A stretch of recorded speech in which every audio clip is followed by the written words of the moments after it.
Hi, right now I'm going to go over some of the muting techniques you can use when plucking with 3 or 4 fingers. Since you're not going to be able to use your thumb in the standard way you would when plucking, to pluck your lowest string, or even using it quite the same way as a floating thumb, where you pluck and your thumb moves to the string below it, there are aspects of that that you can integrate into plucking with 3 or 4 fingers, including using your thumb. What I'll go over first, though, is what I find the best way to mute when doing this is using your left hand.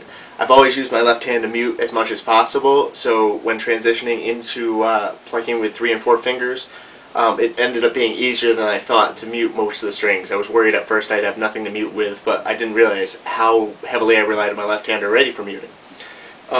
First, you might want to get some sort of scrunchie or hairband to go around your headstock. I'm sure you've seen these on a lot of basses. It's actually a lot more difficult to find a hair tie that will go over the headstock of a 6 or 7 string bass and still retain some sort of tightness once you get it past all the tuning pegs. But I try to use this as little as possible. The main reason for that is when you want to do harmonics or open strings, it really can mute them down. I'll move it up to about the 1st fret, especially in the higher strings.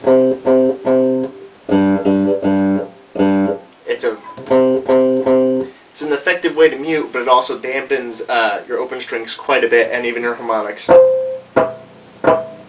Can barely even get the 4th fret harmonic out of it. So I try to use it as little as possible. It can help, especially if you're slapping. I find that slapping is actually far more difficult for muting as opposed to plucking with 3 or 4 fingers, because you really have nothing with your right hand to mute with almost at all while slapping. So if you can slap on a 6 already, you're golden. Anyway, try one of these anyway. Keep it lower as you go. That way it has less muting on it. It just mutes a little. The higher you go, the more it mutes. So I keep mine just past my string retainer, or I'll keep it off. It depends on how I'm playing at that time. Now, when I mute with my left hand, I usually use my pointer finger almost like a bar. Now, proper technique, in quotes, because there's no real way that's proper. Anything that works for you that doesn't hurt is probably a good technique. Usually has you keeping your fingers arched in a way so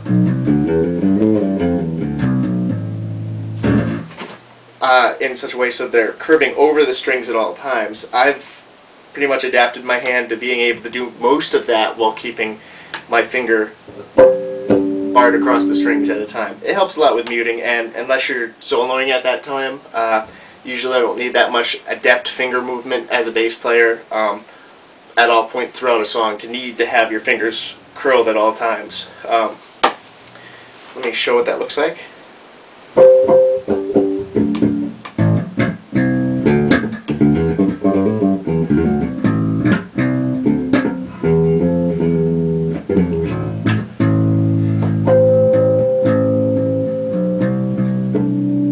It also helps if you want to play harmonics while you're playing.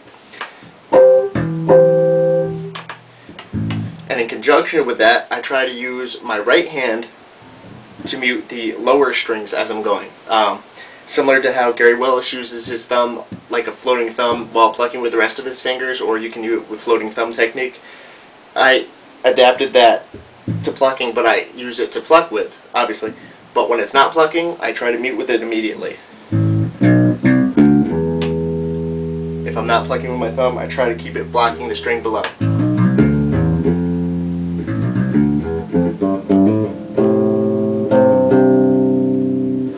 And in a way you can have these work together in that your left hand can work to dampen the higher strings, the C, G,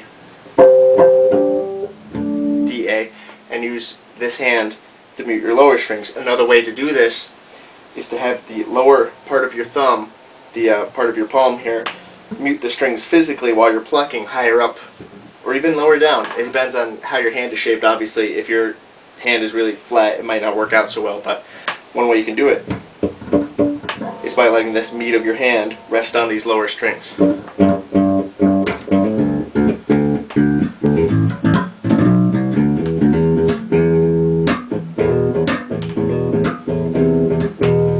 as you can see, I'm muting with my finger still. My index on my left hand, and with my right hand I still have the meat of my hand muting the B and the E string.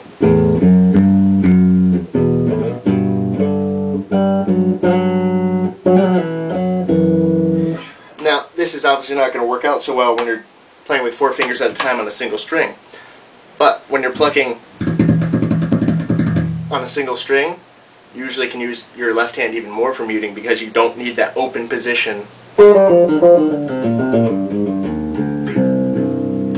to skip across different frets. Usually if you're on one string, you can use your finger to not only mute the strings above you, but even the ones below.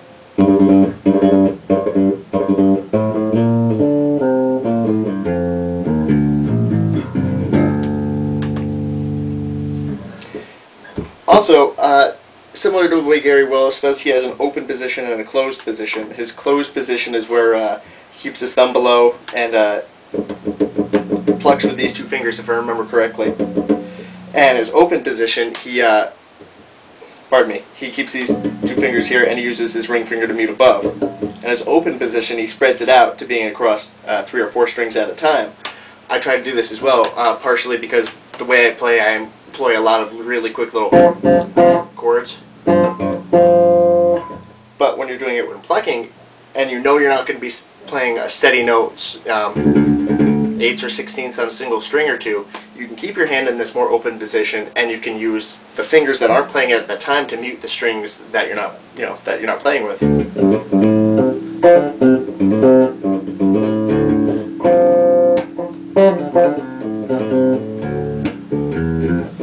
Now that's not obviously strict alteration using all the fingers, but you're going to want to find the way that's best for you to play, which might not always include strict alterations. As I said in previous videos, a lot of times I won't use my ring finger at all if it'll complicate a line. If I'm playing scales that are 3 notes per string, adding your ring finger oftentimes will just confuse things. If you're doing 3 notes per string, it might be better off if you skip it that way. In a similar manner, if you're going to be string skipping around so often, you don't need to constantly strictly alterate your fingers if it will make it more complicated for you. So pardon me. So keeping an open position, especially if you're playing chords,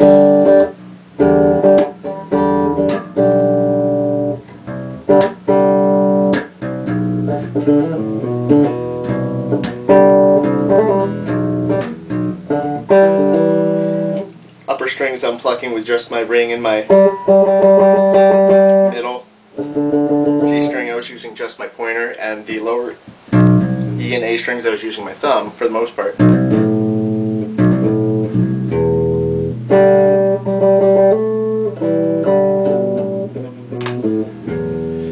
The point of adding more fingers is not to complicate the way you pluck, it's to add more dexterity to your playing, and that doesn't always mean strictly alterating between them.